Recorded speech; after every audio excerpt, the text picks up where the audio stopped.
big boy of the two new saws. If you haven't watched the smaller one cut, then go check out that video too. But this one we're going to tackle some bigger stuff and see how she does. Yeah, let me get my personal safety equipment on here. PPE.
Certainly cuts noodles fast.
See if I can find a piece of oak. Oh yeah, here we go.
Well guys, it would appear that this saw cuts pretty good.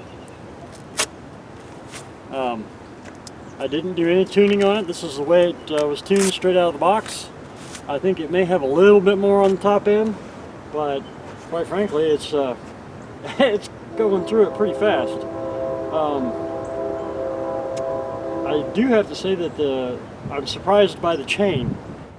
Normally the Chinese chains that I've used are dull by the end of the 4th or 5th cut. That one's holding up so far. We'll see in a longer run how it does, but right now, I mean, it's barely even showing any slack. It's a tiny bit, but that's to be expected from a new chain anyway. So yeah, the bar's working well, the chain's working well. This has got the adjustable oiler on it, which I've got maxed out at the moment, since it's winter time and the oil's not flowing so easily.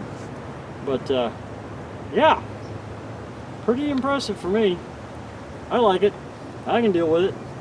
I believe that this one is going to go onto a chainsaw mill and get tested that way too. We'll do that in a future video. But for now, not bad at all. Well guys, I have a whole lot of work ahead of me today, so it's actually only about 9 o'clock in the morning right now. I'm sure my neighbors love me, but oh well. It's a farm community, what do you expect? So, but yeah, let me know what you think down in the comments, guys. Is it worth the just under $200 that it was going for during the Thanksgiving holiday? I think it's a little over 200 now.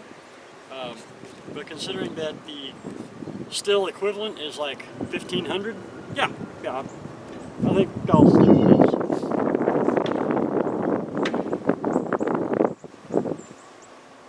Thanks for watching.